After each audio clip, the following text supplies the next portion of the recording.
Hello, and welcome to Mike, DJ, and Doc, the show that plants seeds for cultivating new culture. All right, hello, welcome back to the Mike, DJ, and Doc podcast. If this is your first time listening, welcome. But if you heard us before, hey, you're family. Check it out. Today, we're doing a special episode on the Mike, DJ, and Doc podcast. I'll be flying solo with my boys, DJ Cornerstone and Dr. William Sullivan Sr., but I want to give a big shout out to them because I know they praying for us. Today we're talking with a special guest we have in here. Now I know y'all remember Miss Pamela Coley from episode 39, and we have Weston in here, director, writer extraordinaire, and we have Mr. Reginal Pelt. And Lord, we are Thank you. Going to have a great time, because what we're talking about today is the stage play that's coming in December 8th, 9th, and 10th, and it's called Joseph. This is written and directed by none other than Weston here, lead actor Reginal Pelt, lead actress Miss Pamela Coley. So we're going to talk a little bit, let y'all get to know them, and then we'll talk about the play itself. Yes. Okay. So. All right. Give him a hand, y'all. So, we're going to start with the director. Tell us a little bit about you, what you've been doing, maybe how you got started in this, and what brought you to this point now. Well, I'm very thankful for the opportunity, first and foremost. Thank you all. This is a beautiful studio by my estimation. So just to be in the midst with what you have going on here, it makes it free to talk about what we're endeavoring to do. The production, Joseph, which, as you aforementioned, is coming in December. We've accrued a nice cast, not just from this area. Those that listen probably know that we're talking here right in the suburbs of Chicago, Joliet, here at this studio. But you called his name out earlier, Reginal Pelt. He's from North Carolina. And Pam Coley, who is with us in the studio today, but she's from the Chicago area. Mm-hmm. So we have a mixture of groups. They sort of represent the different aspects of the city and the areas of this, where we live. They come from all over. So we're just glad that they come to our neck of the woods to help do this. But their talents, in so many of them, they sing, they act, they do a wonderful myriad of things to make this production possible. When you say Joseph, we're referring to the Joseph of the New Testament. Mm-hmm. But the Bible is very it expounds a lot on the dreamer, that mm-hmm. Joseph. But we're referring to Mary's husband, who surprisingly people don't have a lot to say about him. Mm-hmm. We bring a contemporary spin on it, and we hope it speaks to the audiences of today for Joseph, Mary's husband. Cool. But before we get all into that, we want to know who Mr. Weston is. Listen, because I know you was on episode 19, and you told a little bit about us, but refresh our memory a little bit. Well, I do a writing. I do a few other things. But this whole, it's interesting that we're doing this production in December. The very first production I ever wrote, I was 12 years old, and it was a Christmas production. And that wasn't one that I sat down and creatively, pulled out of the pocket. I was in trouble all the time, and the teacher asked me to do something for the school class. They broke those classes up back a couple of years ago. And I don't age myself at all, but I am over 30. So they, they all had something to do, and we didn't. And he afforded me a chance to do a play. The only stipulation was it had to be due the next day. He said, mm-hmm. So he must have saw something in me that obviously I did not see in myself at 12 years old in 7th grade. But that first production was Christmas in the Ghetto. I don't remember exactly how long it was, but, we ran that. I was in the 7th grade. We ran it for the 6th, 7th, and 8th grade. And surprisingly, really, I just feel like I'm doing the same thing I did mm-hmm. back in 7th grade. 8th, 9th, and 10th, we're doing it for the 6th, 7th, and 8th grade. Mm-hmm. But we just have bigger toys, better talent, and a broader audience to portray that too. So, but that writing has taken me across to North Carolina. It's taken me other parts of the United States, and I do the same thing for other people, whether I'm flown in, driven in, to do that aspect of writing and production and movie making. So we all that put together sort of comprises what we're going to be presenting in December. All right, cool. Thank you. Thank you. I tell you what, we're going to go to the lead actress next. Pam, Well, we can call you. See, I can call you yeah, Pam you because can you call done me been here Pam. before. I can call you Pam. Exactly. So, Yep. so Pam, give us a little bit more about what you all about and how you brought you to this point again. Well, as I said on, I guess, the last episode I was here, Yeah. just a little bit about my story. Mhm. But actually, in 2018, I think Weston, I don't remember how I connected with him, and we were doing some projects. I remember going out and doing a photo shoot, but I don't know if little did he know that I was transitioning at that point in my life, Mhm. Wow. with my marriage Wow. and getting a divorce and Oh, had wow. to figure out this whole new life. And then he presented this opportunity, Mhm. and I was like, as much turmoil as I was in, how am Mhm. I going to give him the best version of myself and do this, pull this off? That's But so I kept Mhm. coming. wow. I kept coming. And Yeah, awesome. he put the bug in me. The project didn't go, Mhm. and it was kind of silent after that. But Mhm. just fast forward a few years later, as I was picked up in another production last year, and I've been going ever since. Wow, that's awesome. Awesome. Good, good, Yeah. Awesome. Glad to good. get her. Yes, yes. I didn't seen her in a few of them, and I tell you, she does a phenomenal job. Now we have Mr. Can I call you Reginald, Reggie? How should I address you? Whatever you Mr. feel Pelt? comfortable. Whatever. If you're comfortable with Mr. Pelt, we'll go with Mr. Pelt. Uh, I'm in your house. I'm in your house, and I'm bowing. Those that can't see, I'm bowing down. Bowing down. All right. Well, I tell you what, Mr. Pelt, give us Yes, a sir. little bit about you, because, like you say, you're from North Carolina, Yes, sir. traveling back and forth to do this. Yes, sir. So give us a little bit where you come from, what you've been doing, and how long you've been doing it. Yes, man. Again, I want to say thank you so much for having Oh, me. thank y'all. Chicago has Joliet has treated me with so much love, man. I'm so excited to be here. My agent said, "Reg, don't be long-winded," so I'm going to be short with it. Man, be just- yourself. Be yourself. So I will say I'll this. say when we need to break over here. I will say, I think from day one, man, I think when Mom, the late Honorable Betty J. Pelt, when she pushed me out, I believe I was always acting. It's been it's been in my heart to do. Martin Lawrence have been truly a strong inspiration to me. My dear friend and family, Weston has been an extreme inspiration to me as well. But my background is pretty much music. Originally from Fort Pierce, Florida, St. Lucie in the house. Hey, All right. but Dad was stationed at Fort Bragg, North Carolina, and attended school there at Westover Senior High, and then I took up a couple of classes at the School of Arts in Winston-Salem. Mhm. But other than that, man, it's just been on the grind, man. I don't want to talk about me being a chef. Again, my agent will call me and say, "Don't say too much." But I will say this: I'm just excited to be here, man, and this is learning for me. Mhm. Actually, this is learning for me, and I just can't wait for everybody to come out and check us out on December the 8th, 9th, and 10th. All right. Well, thank you Very so good. much for that. Thank you, I Doc. tell you what, we're going to take a quick break, and then we'll be right back. This podcast is brought to you by Silver Cup Investments. All right. Welcome back to the Mike, DJ, and Doc podcast, where we are here with Weston, Pam, and Mr. Pelt. Talking about the stage play coming in December called Joseph.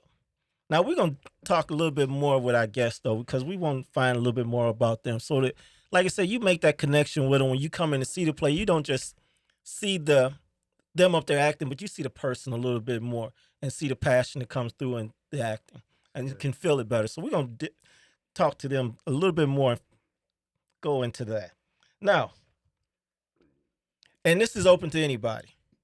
What inspired you to take up acting or getting involved in creative arts? I mean, anybody. That's the young lady. Step to the back. Well, my sister and myself and my cousin, we had a singing group when we were kids. Uh-oh. And, mom had us singing at every party we can imagine. Uh-huh. And right then and there, I knew like we had something. Mm-hmm. And we did lots of talent shows. But fast forward some years later, I went to a Tyler Perry play. Mm. He did a play. He was very new. Mm-hmm. And it was I Know I've Been Changed. I seen that. I That's went the to that first too. one. At the Regal Theater. I don't know if you've seen it there. At the Regal Theater, and we had front row seats. And I was mesmerized because I was like, these people are on stage, they're acting, they're singing live, and it's funny, it's creative. Mm-hmm. And I'm like, oh my God. And I had the playbill, and I'm like, I want to do this. This is so cool. Uh-huh. So I just never thought in a million years that Mhm. I would actually be doing this. Mhm. So I mean, I'm grateful for my sister and brother-in-law knowing Weston, because that's how I met him. Okay. And I'm just a little sister that tag along, but somehow he just came and got the little sister and brought her on stage, and so I do appreciate that. So that's what inspired me, and from then I was writing plays. Oh, wow. And Great. we'll talk about that another time. Right. But that's what inspired me to do so. So that's what I got. Okay. Awesome. Good. I mean, anybody else? I mean, Awesome. what? Reggie, Well. Briefly, she brought something back to my mind, man. I was probably in 1990. I was signed to Ichiban Records, and I had a A&R by the name of I think it was Ian Burks. Yes, and why I wanted to really start acting is because he would be in front of me. He would act a certain way, Mhm. but when he got in front of other people, oh man, it was so captivating. And I was like, wait, how do you turn on and turn off like that? Mhm. And he would always say, Pelt, just watch me, watch me. And so I think that's what really was the oxygen Mhm. for me to want to enter into theater and stage. So, yeah. All right. Yes, Good. sir. Good. Yes, sir. Mr. Weston. Yeah, I know you took us back to what? Yeah, I 12th did. grade. What? To 12 years old. to 12th grade, but it probably would be before that because my mom probably just indirectly she watched so many of the black and whites, and we had color TV, but a lot of the programs that she would drift to, they were all black and whites. Mhm. And initially, I didn't want to see, growing up in the Technicolor age, that just anything that was black and white seemed dated. But one day I sat down and I saw the craftsmanship in the storytelling in those black and whites, particularly the Twilight Zone. Remember that? Mm-hmm. She would play that at night, and I was like, man, this is amazing that you could capture someone's attention and have them sit in front of a tube, a screen, for as long as whatever, from 30 minutes to an hour, or whatever. Who were able to command like that? That was very powerful to me. Wow. And Wow. so to see that generate from the small screen and then command it to a bigger screen. I don't care who the director was. Anybody that was doing something up there, that was a special thing to do. So I had actually went to film school. I failed it. I didn't understand it because I had done writing before a film and publishing books, and I understood novelization better as a storyteller. It took a while for that medium to cross over into the film part of it, but the production that we are getting into allows me to do both. And I know we're going to go into that a little bit later, but those early storytellers, I don't care whether black and white, color, whatever medium you use, if you're able to tell a story to capture attention, it still holds that kind of sway. I tell you what, Awesome. can I just piggyback off of that a little bit when you talk about the storytelling? Because I've heard down through the years where you hear many artists that have created different things, and they always said, "Tell your story," Tell your Yes. story. Yes. because it's authenticated to you. Yes. So, and the world needs your story. Yes. So, what you guys doing, like you said, creating a story, acting it out, Yes. putting it in front of people, captivating. Yes. I mean, it's something to be applauded because, Yes. like you said, through storytelling, through your words, you can Yes. change lives. That's good. That's And Yes. I know that a lot of people are touched by what you do. Just like you explained with what happened when Tyler Perry, how it touched you. I mean, that's the power y'all have. Yes. That God's giving y'all when y'all put it on stage like that. Amen. And like I said, y'all, I commend y'all on that because, like I said, it takes not only the want to, it takes skill. Yes. It takes time. It takes commitment. Yes. And it takes sacrifice. Yes. Oh, yes. Because, like you said, you have to give up time that you would normally probably want to spend with your family in order to be involved with something where you have to travel to or whatever the case may be. Yes, but you do it, I believe, because you love it. Absolutely. Oh, yes. Passion. I believe you love that. Gotta have it. What the Lord bless you with and how it affects people. So, like I said, so I know that motivates you to keep doing it. Yes, sir. So we're gonna move right on a little bit, and I tell you again, I'm just feel like I said, full just sitting here next to you guys because I tell you what, it's good to see people doing good stuff. Yes. It's good to see people because it's so much other stuff going on in the world today. Yes, sir. That a lot of individuals don't take time to do something good, something nice, something that's not about them. Exactly. I agree. Exactly. Not about them. And I tell you, we need more humble people like each one of you. Yes, thank you so much. I tell you what, we're going to take a break and then we'll be right back. Hi, I'm Reginal Pelt, representing GSW Productions. You're listening to the Mike, DJ, and Doc podcast. All right, welcome back to the Mike, DJ, and Doc podcast, where we'll continue to talk with Weston, Mr. Pelt, and Pam about the play Joseph. Right now, we're going to take a peek at the trailer, and then we'll be discussing that afterwards. All right? And our journey comes from a legacy that built the walls and temples of Metropolitan. Carpenters, builders, shapers of iron and precious things. Always remember, Joseph, whatever plans you may have, God will always have a greater purpose for your life than you ever will. You are chosen.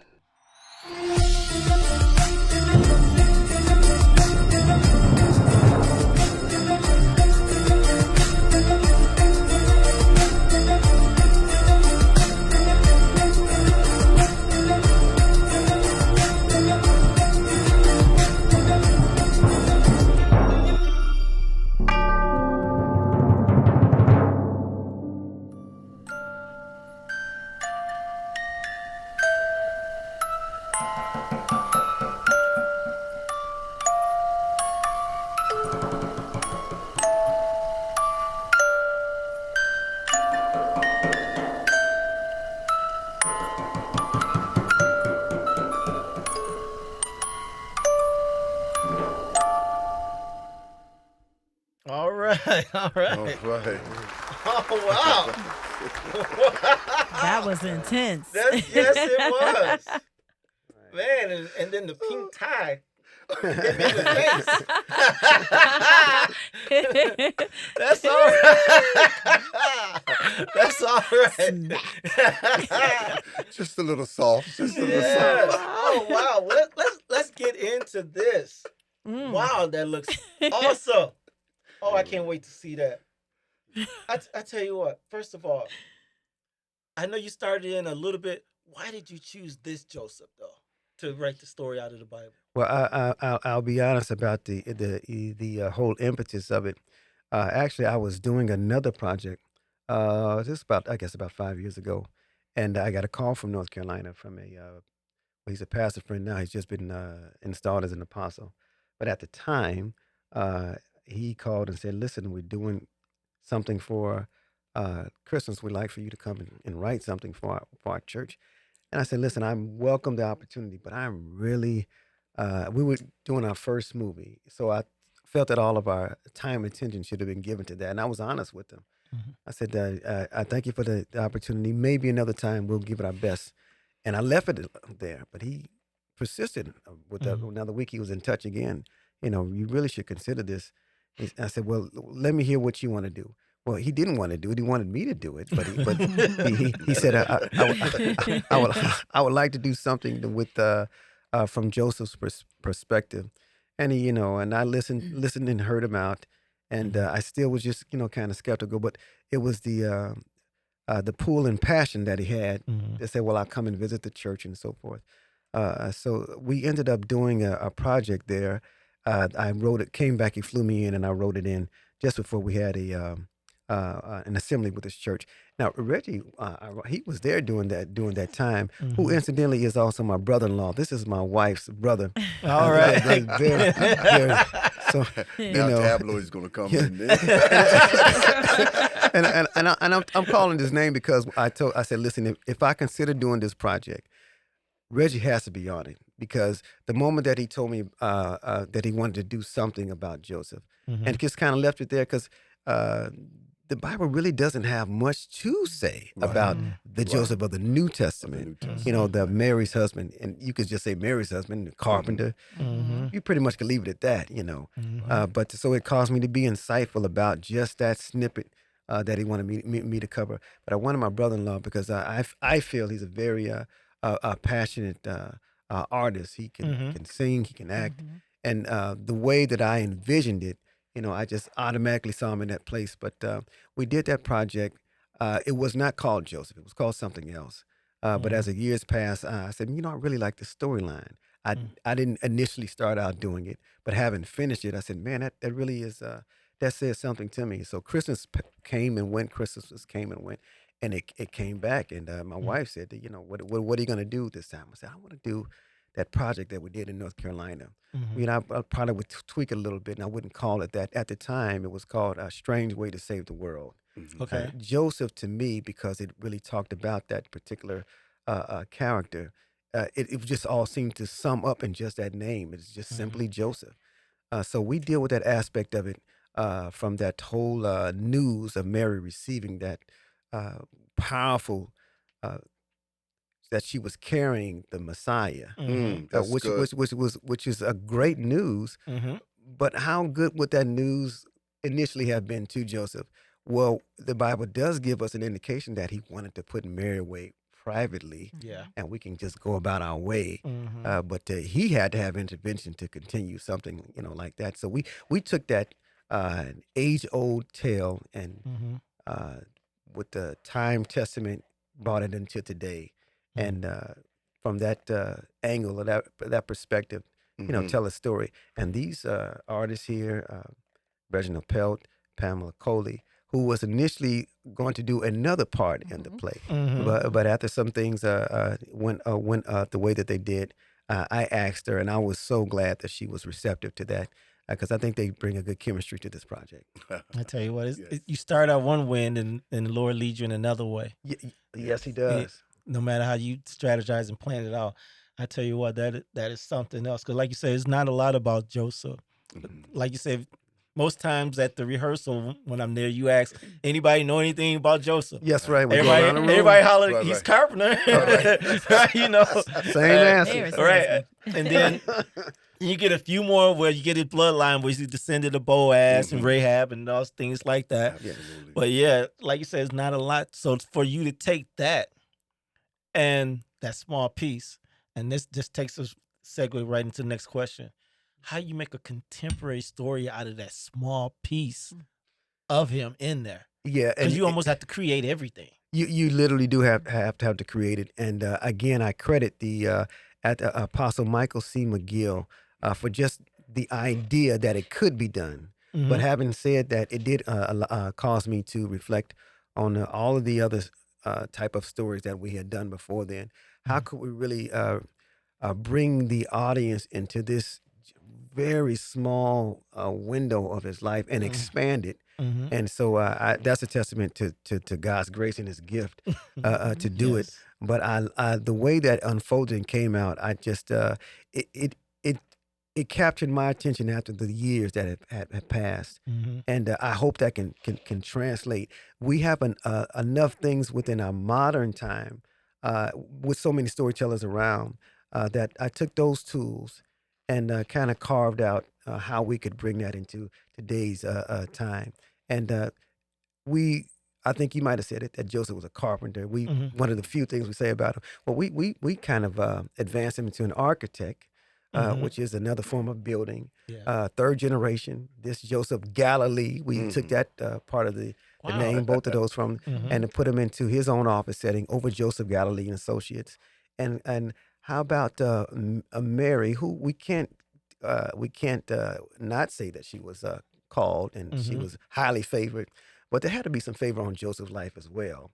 So we took a Marie and put her in the mailroom, and from the mailroom to the architect on the top floor, how could we bring them together and then let the story tell itself? And I think they did a marvelous job doing that. I tell you what, Mr. Pelt, Yes, sir. playing the role of Joseph. Yes, sir. Now, like I said, he created the storyline. Mm-hmm. But what kind of person is Joseph? And what kind of person is Joseph you bring it to the stage? It's a very, very good question, man. I tell you, after reading the script over and over and over again, we all can attest to this, and I believe we all have believers at the table. Joseph, the modern day Joseph, the way Weston put it together, reminds a lot of me. I see a lot of me when it comes down to the reality of things, handling relationships, making big decisions. And I'm gonna stop right there and just say, to be a believer or a Christian, man, you have to make major decisions because this life is about making decisions. Yes. And God has given us free moral agency, and our choices really, really matter. And I'm gonna keep it right there because I know my phone is buzzing. My agent's gonna tell me to be quiet. Right. But a lot of that character, and again, not trying to plug it in, just come out and see. I know you're gonna be a part of it, but I strongly suggest the guests to come to see it. Okay. Yes, sir. Absolutely. Yes, sir. Absolutely. Pam, Yes. same question to you. I mean, what kind of, because you're playing Mary, right? Yes. I mean, what kind of person Mary is coming to the stage? Talk about So- it, Mary. So with this modern day Mary, whose name is Marie, Marie, okay. in the play, she is a very sweet, polite, innocent, just kind of crisp person. She's very authentic in her character and who she is. Sort of like me. No. That's good. But no, to play someone like that, it's not hard. Especially when you, like Reggie was saying, that we all believers here. So to play someone as authentic as that, because she worships, she loves God, she stands true to who she is. Yes, she does. So I mean, that's a hard candle to hold up when you deal with public. You want to stay in that vein, but but I believe that playing that role, she taught me something. Let me slow it down.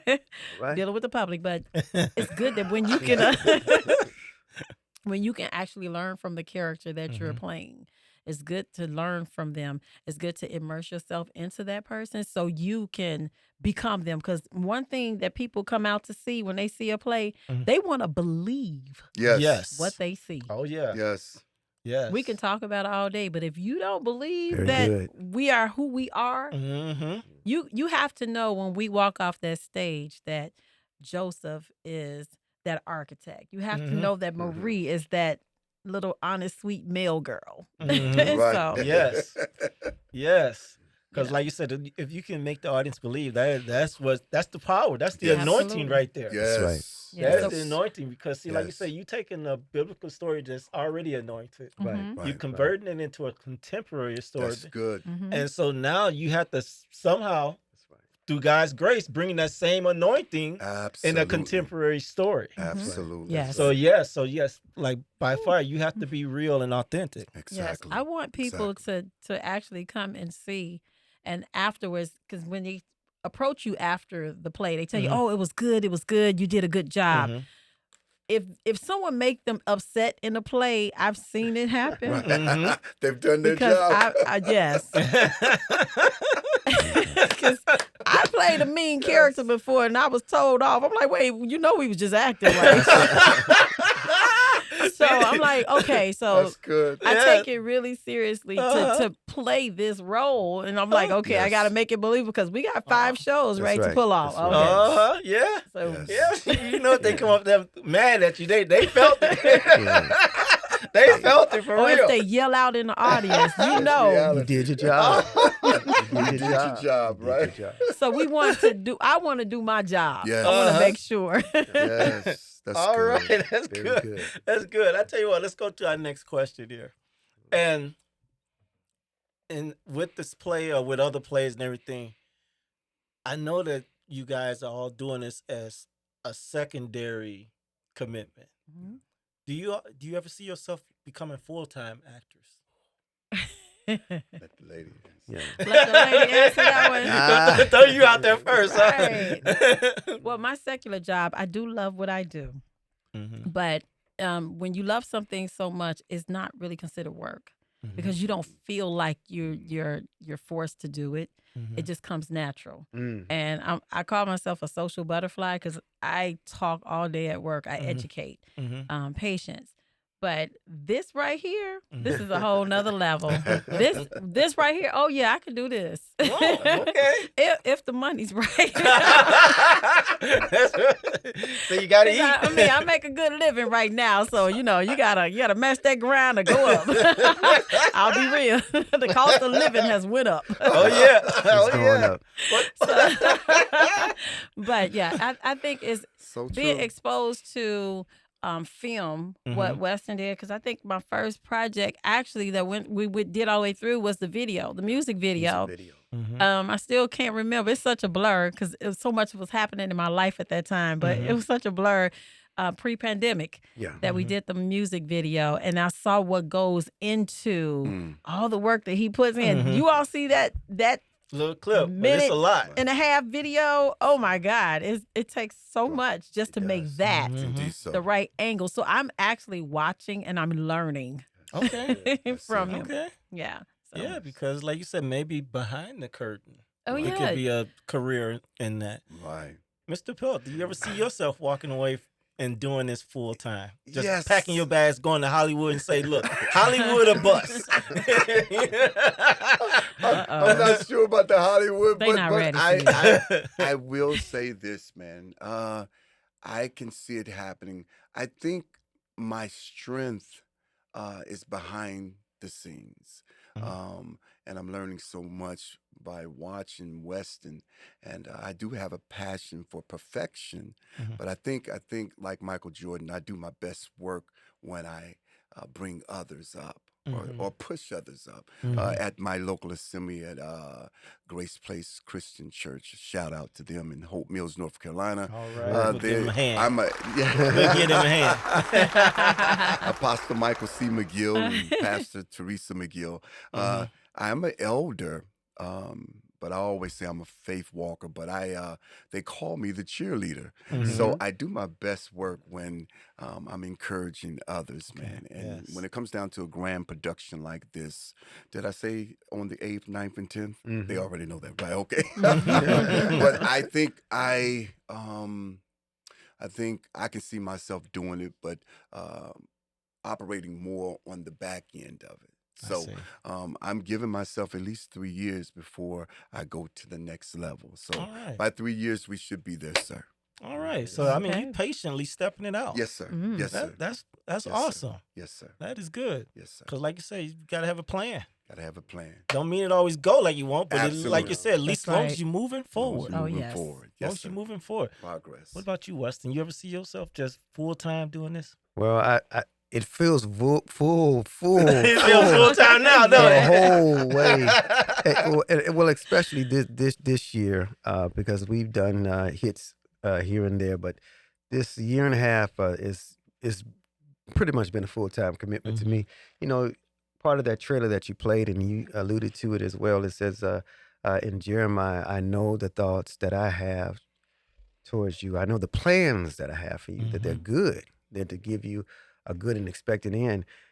But those plans don't always, at least His plans, God's plans, don't always line up and match up to what our plans, how we want it to be." And that was one of the messages that I really wanted to whoever was in the audience to walk away from this.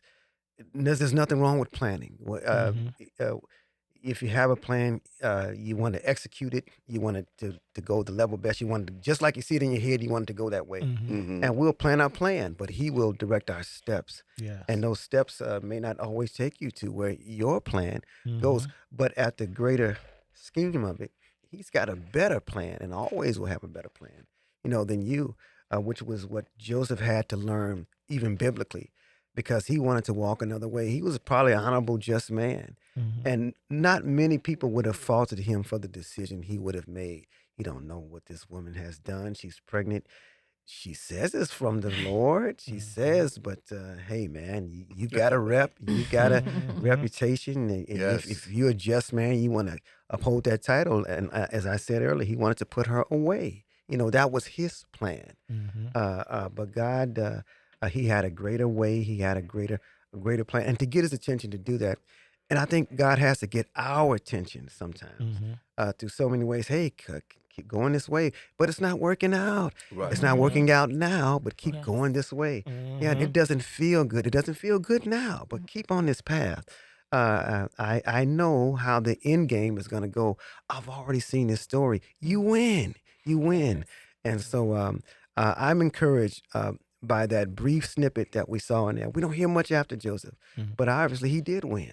He had the opportunity to help raise and assist his child in growing. And we have an opportunity to tell this story the way that we're doing. And I believe we win as well. All right, man. I got Awesome. I got to offer applause just on that, man. I'm telling you, It's awesome. I am, like I said, we are close to the end. Because, like I said, you guys have done an awesome job. Yes. So we're going to take one last break, and then we'll come back. And then after that, we'll be concluding. All right? All right. All right. Peace. Y'all stay tuned. This is Weston from GSW Network.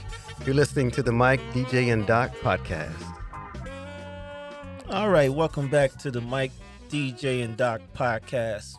Again, we're talking with the cast from the stage play Joseph.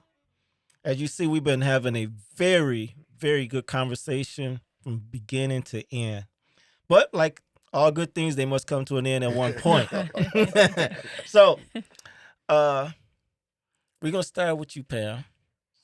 After Joseph, do you have any other projects in the pipeline that you plan on being involved with? Yes, I do. Okay. Right now, a friend of mine, he's an author. He has written 7 books. His first book was From Dope Fiend to Deacon, Chasing a Pipe Dream.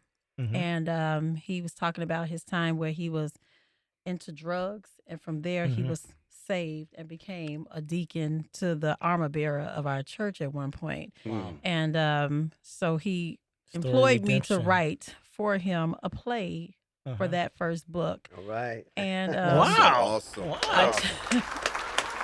So I've already started writing. I changed the name to Disguised Okay. because of all the things that was happening in the book, who he was and how he was living to what he is now. So it's going to be a very interesting story because I kind of flipped it. All right. Well, I tell you what, we'll be looking forward to seeing that. Yeah.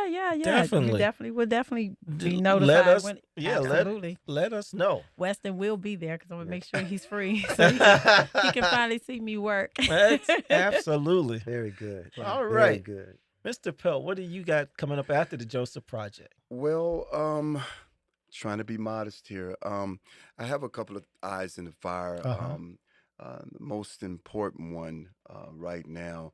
We're politicking, trying to get with a company and start writing to get on the writers committee Okay. you'll be amazed about this.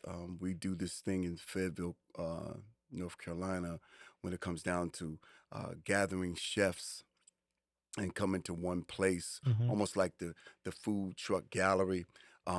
Trying to put some literature together and get out there and promote different chefs on the horizon, Mm-hmm. and may even start teaching a little bit in the culinary skills as well. Mm-hmm.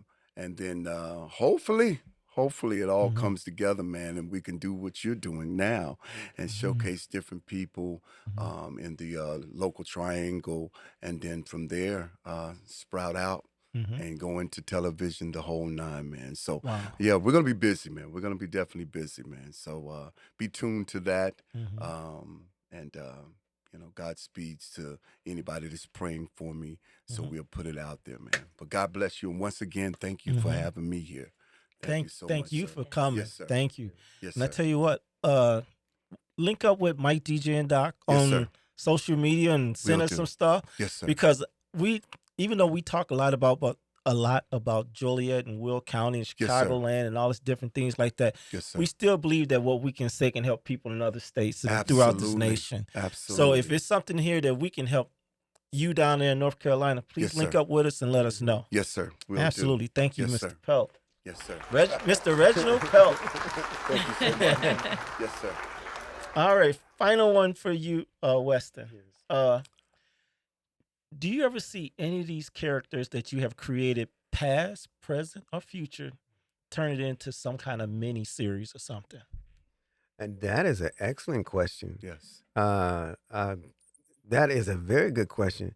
And first I want to say congratulations to Pam. I didn't even know that she was working into the It's sky. okay. But I'm Awesome, awesome. looking forward to what she has. Mhm. And as far as the future projects, I'm going to be calling on these two for a whole lot of stuff in 2024, Mhm. even with this production, Joseph, for 2024. But with the network that we're working with now, GSW Network, interesting that you should say that. Just last week, my wife was saying, "Hey, this would make an excellent television series." Mhm. And she was referring to a production that we did a few years ago called Time, Love, and Tenderness. Mm. It dealt with marriage. Mhm. And I think she talked to one of the cast members. She might even talk to you, Pamela. She just maybe just had talks about what they're going through in their lives and their married lives, and even married lives in the church. And I think Mhm. that was a series she wanted to touch on. I said that's a great idea, honey. I was glad you wrote the play a few years back, but you gonna have to help spearhead that one. But there are so many directions as a series Mhm. on that information of marriage and love that you could go. Mhm. So I welcome that idea to help develop it. But aside from that, with the characters that we've done, some of them would make excellent a series. But with the irons, I don't even want to say that they're irons, but the ones what we have on deck now, which is not a whole lot, and I don't think there should be a whole lot because you got to give time and attention to them. Mhm. So within the next year, ideas like the time, love, and tenderness that my wife Sybil spoke of, will begin to at least put those beginning phase in there because GSW Network was designed to show not only what we're doing on stage, and incidentally, what they're doing with Joseph is not just. Even though you put it as a stage play, but they Mhm. actually tell that story on screen and stage. So those two mediums Yes, come I'm together sorry to about that. That's right. You well, do Right. a duel. it lends a different lens to how you can tell a story. Mhm. But having said that, those things we've done book wise and so forth, I have a well that will never run dry. So so so we're not hurting for content, and so the fact that you said that, I welcome the role that I'm in the best seat in the house and in my life right now. Wow. To keep moving forward with what we're doing, Mhm. to work alongside great talent that I'm working with, and Mhm. to see that talent produce what they're producing. It's like I can see the leaves of the tree Mhm. blossoming at this time in Yes. my life, and I'm appreciative, Mhm. very very thankful, and for this opportunity from you because I've seen the development from what you've done in just some months. Wow. Thank you. I see it, and I'm glad to be a part of this God journey be the in glory, your life, man. man. To God be the glory. Thank you so much. Thank you. I really appreciate that coming from you. I appreciate it for me and my brothers, DJ Cornerstone and Dr. Sullivan. Yes. Because like I said, we started doing this a couple of years ago and we're approaching 3 years now. And so we continue to do that. Hit that applause button, man. And we're looking forward to doing great things as God continue to lead us, and hopefully have Wonderful. you all back again. Yes. This is But excellence, man. But see, next time when y'all come back, I expect y'all to be holding Tonys or something. Oh, Tonys awards. or Oscars or some Emmys I or something. receive it. That's what I'm Prophesying. He's That's prophesying. it. And we can sit down and chat with them just like this again. Yes. So yes, that's what I'm Think so. seeing. Come on. Thank you, Thank you, you. and thank you so much for coming in, and thank you for tuning into the Mike, DJ, and Doc podcast. Till next time, we'll see you. If you have any questions for Doc, DJ, or Mike, please go to MikeDJandDoc.com, and don't forget to subscribe to our podcast. New episodes released on the 7th and 21st of each month.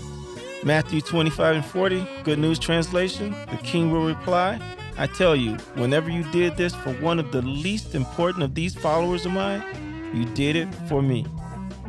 We leave you with this question. Am I helping at least one person? The Mike, DJ, and Doc podcast is brought to you by Silver Cup Investments. Recorded at Audio Hive Podcasting.